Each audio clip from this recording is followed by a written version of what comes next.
Imaginemos que a realidade é um palco, onde cada um de nós é um ator desempenhando um papel em uma peça grandiosa. O que chamamos de vida é, na verdade, uma manifestação da nossa consciência, um espetáculo elaborado que se desenrola dentro do que na filosofia oriental é conhecido como Maya, o véu da ilusão. No teatro cósmico da existência, Maya funciona como um holograma complexo, projetado para revelar aquilo que chamamos de experiência ou realidade. Contudo, ao contrário de um holograma convencional, que é uma imagem tridimensional gerada por interferência de luz, a realidade que vivenciamos é uma onda holográfica que molda percepções sensoriais ao nível cerebral. Estudos científicos em neurociência corroboram essa visão. Nosso cérebro constrói a realidade a partir dos sinais elétricos e químicos recebidos dos nossos sentidos. Os neurocientistas mostram que o cérebro é um artista, mestre na construção da experiência. Por exemplo, quando você vê a cor vermelha, o cérebro não apenas processa a luz com um comprimento de onda específico, mas cria a sensação de cor a partir desse input. Essa construção sensorial é análoga à holografia, onde a informação é distribuída em um padrão de interferência. Na nossa experiência cotidiana, a percepção é moldada não apenas pelos estímulos externos, mas também pela nossa programação interna. Imagine que a realidade é um software complexo, com o nosso DNA atuando como código-fonte que define nossas percepções e experiências. Assim como um programa de computador cria uma realidade virtual com base em seu código, nosso DNA e cérebro geram a percepção do mundo físico e sensorial. O cheiro de uma flor, o sabor de um prato, o toque de uma textura. Todos esses são produtos de nossa programação genética em neutral. A biologia molecular revela que nossos sentidos são frutos de interações complexas entre genes e ambiente. Receptores sensoriais especializados detectam estímulos específicos e enviam sinais ao cérebro, onde são interpretados como experiências. Assim, o que consideramos real é uma construção neurobiológica, uma projeção holográfica criada pelo nosso sistema nervoso. Dentro dessa analogia, o ego pode ser visto como o sistema operacional que inicia o software da nossa consciência. Ele é a interface primitiva que interage diretamente com a realidade. No entanto, é a nossa consciência superior, a parte de nós que observa e reflete, que tem o poder de corrigir e ajustar o programa para melhorar nossa experiência de vida. Quando enfrentamos conflitos ou desafios, o ego pode reagir de maneira instintiva. No entanto, é através da autoobservação e reflexão que podemos ajustar nosso código interno. Por exemplo, quando lidamos com dor emocional, podemos usar práticas de atenção plena e autoanálise para compreender e corrigir as percepções e reações que a causam. Esse processo de correção é semelhante à depuração de um software para eliminar erros e melhorar seu desempenho. Considere a dor física como um exemplo prático. Cientificamente, a dor é um sinal transmitido pelos nervos ao cérebro, onde é interpretada como desconforto. No entanto, a intensidade e a percepção da dor podem ser moduladas pela mente.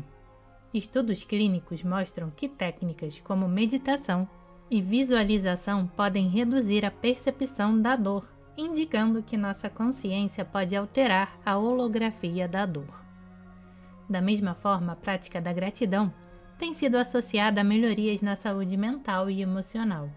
Quando mudamos a forma como interpretamos e reagimos a nossas experiências, podemos ajustar a realidade que vivenciamos, ajustando a programação que o nosso cérebro executa. Para ilustrar a complexidade da nossa jornada, pense na diferença entre observar uma tartaruga em movimento e dirigir um trem-bala.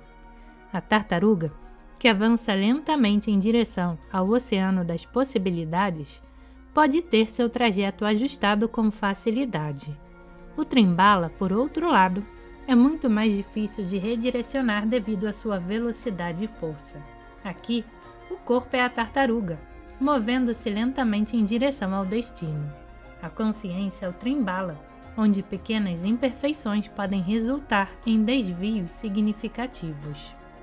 Assim como a tartaruga se move com calma e pode ser ajustada com precisão, nosso corpo e a percepção podem ser moldados com paciência e consciência. O olho, que muitos consideram um espelho da alma, é uma metáfora para essa complexidade.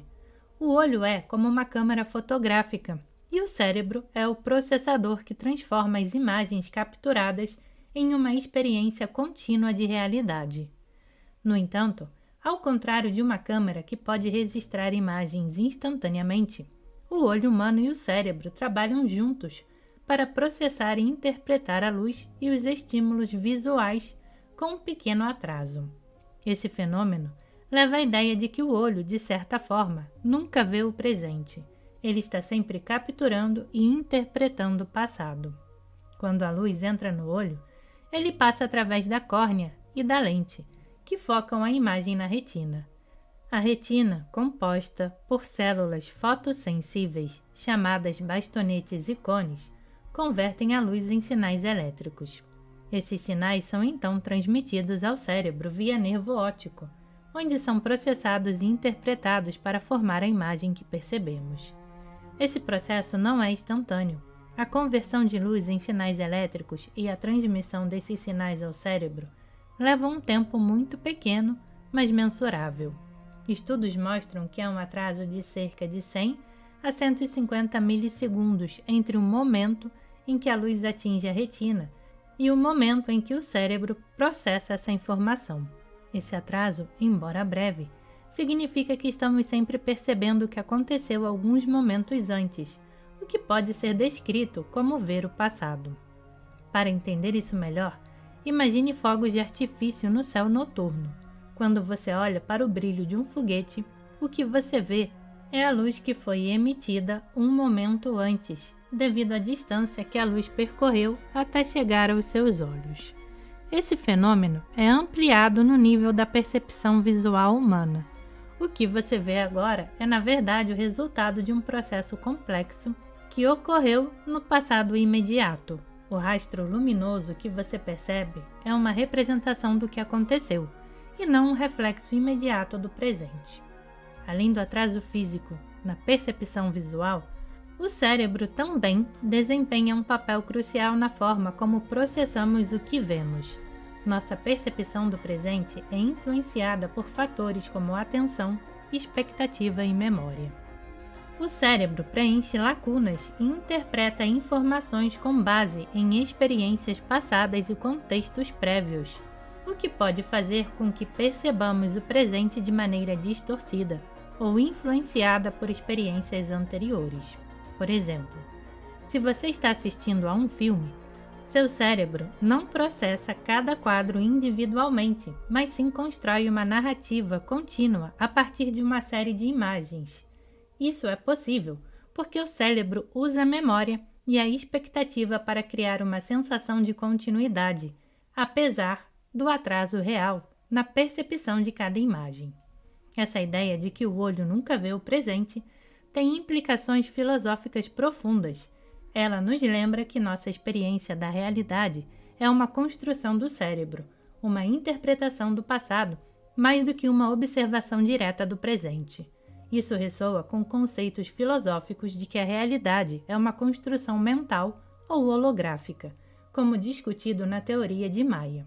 Do ponto de vista científico, esse atraso na percepção visual destaca a complexidade do processo de percepção e a maneira como nossos sentidos e cérebro colaboram para criar a experiência consciente. A ciência cognitiva e a neurociência continuam a explorar essas dinâmicas, revelando como a percepção é uma interação entre estímulos externos e processos internos de interpretação e memória. Assim, ao observar e ajustar nossa realidade interna, estamos, na verdade, modificando o holograma da nossa existência. Cada escolha consciente e cada ajuste na nossa percepção contribuem para uma experiência mais equilibrada e harmoniosa. A jornada para transcender Maya é, portanto, um processo contínuo de autoobservação e correção, onde a consciência age como um programador que refina o código da nossa realidade para criar uma vida mais rica e satisfatória.